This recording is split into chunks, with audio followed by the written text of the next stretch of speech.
These stories aren't rare or indeed exclusive to these two couples, but they're different in that they've agreed to talk about it.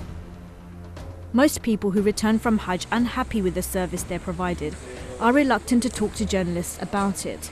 We contacted hundreds of Muslims to share their Hajj experiences with us, but received only a handful of complaints.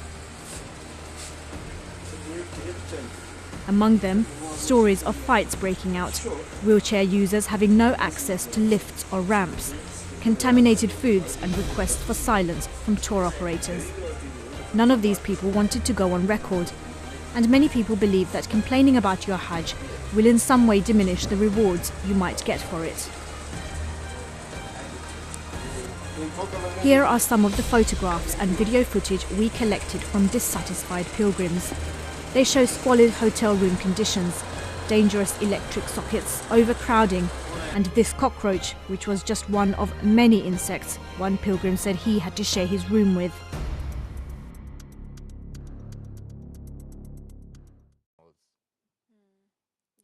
I've travelled to the Midlands to meet Mohammed Nouri, a resident of Rowley Regis in Birmingham. He took his wife and daughters on what he thought would be a trip of a lifetime. They spent £10,000 and were promised 4-star hotels, but instead ended up staying in what was described as a slum. It was really bad inside and we could hardly move in the room at all.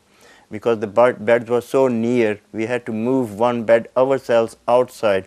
Mr. Nouri's daughters filmed their trip to show the filthy conditions they endured. Where the curtains are, that's a window, but it doesn't open, so there's no natural light. There's no windows at all. There was an AC, air conditioning, and it was making so much noise you can't sleep at night at all. There was one window which was curtained, or there was a curtains on the window, but you can't open the window at all because it was tinted or anything at all. It looked like a window, I wouldn't call it a window at all. So no ventilation, no ventilation at all, no outside a light at all. It was just when you walk in, it was dark. You have to put your own lights on, you know. Inclusive. But when we got here, of course, we were not staying in a five-star hotel, and the food was not included until we complained. And then all of a sudden, we get a delivery of basically it's street food from the streets. Noisy, and it's really old-fashioned. The Nouris were served food in plastic carrier bags. They found cockroaches in their hotel room fridge, and they were forced to come home 3 days later than scheduled. In fact, the airline named to them by their travel operator didn't even exist. He was cheating us because there was no direct flight at all from Birmingham. The one he was offering never existed. It was called Hellenic Imperial. It never existed. I had to ring Birmingham Airport, to find out if this airline is existing or what time does it land in. So we haven't heard about this airline at all. The worst is the bathroom.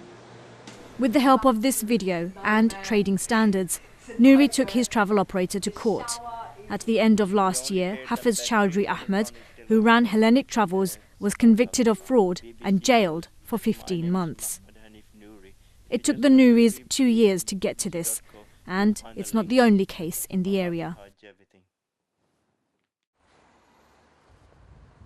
Birmingham Trading Standards has been at the forefront of tackling Hajj travel fraud.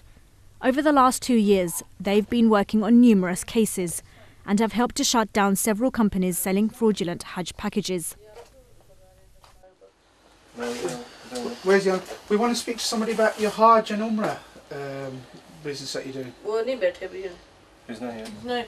On a cold December day, Officer Mohammed Tariq is out conducting inspections. His job is to check that travel agents are correctly advertising their packages to ensure they're not misleading. You're doing package travels, yeah? Yeah. Are you ATOL or ATA registered? Sure. Basically, Birmingham Trading Standards Department carried out a survey of like 40 premises. We visited 40 premises within Birmingham and on the internet as well. Out of the 40 premises, only 4 were actually complying with the trading standards legislation, which we found there was nothing wrong. The remaining 36, there were problems of them advertising giving false advertising, claiming to be ATOL or ATA protected when they weren't. There was breaches of the package travel regulations as well. So, I mean, the actual survey that Birmingham City Council took out was quite sort of, our findings were quite serious. Trading Standards Department. We're doing an inspection of your Hajj and Umrah packages that you're actually supplying to the members of the public. Are you ATOL or ATA bonded?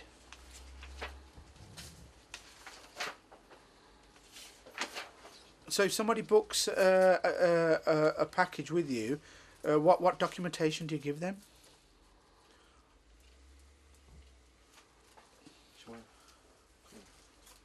You don't give any documents. He said he doesn't give any documentation. And he doesn't give any, so that's a breach of package travel regs anyway. Yeah. So who are these people? Is that this? that's him, yeah. Right. That's him. It's a major problem because there's money to be made.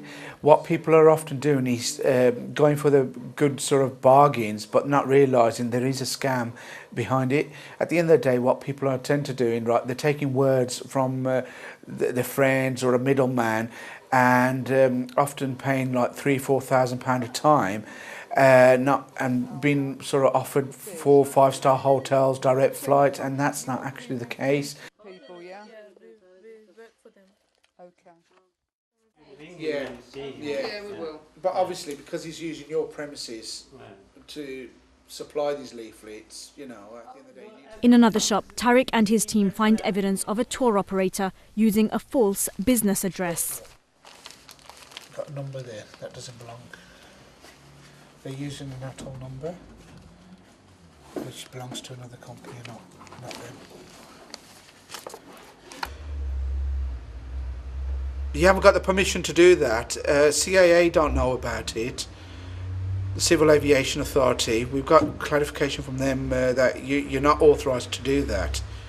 So we've just taken your leaflets. We visited this premises back in on 17th of November, and we informed the person behind the desk then that you're not supposed to be using this ATOL number, and we've come back and you still got the leaflets. But it is misleading though, you do know that. Because a consumer can pick that up.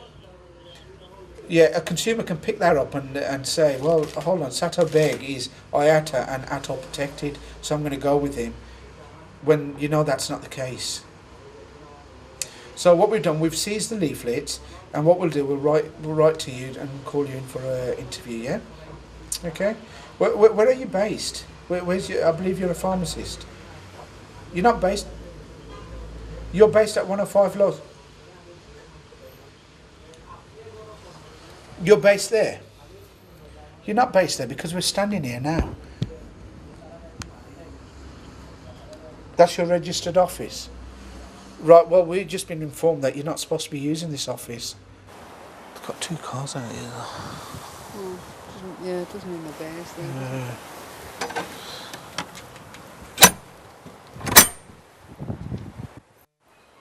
Initially, before we started this investigation, we knew there was a major problem within the Muslim community of people who were going to Hajj and Umrah. The problem we were facing that nobody was coming forward. This is a reason because they don't actually know what Trading Standards does, or often they're probably threatened or sort of tied down by the tour operator and telling them, look, you shouldn't be complaining. 1 minute you're going to House of Allah, right? Next minute you're complaining.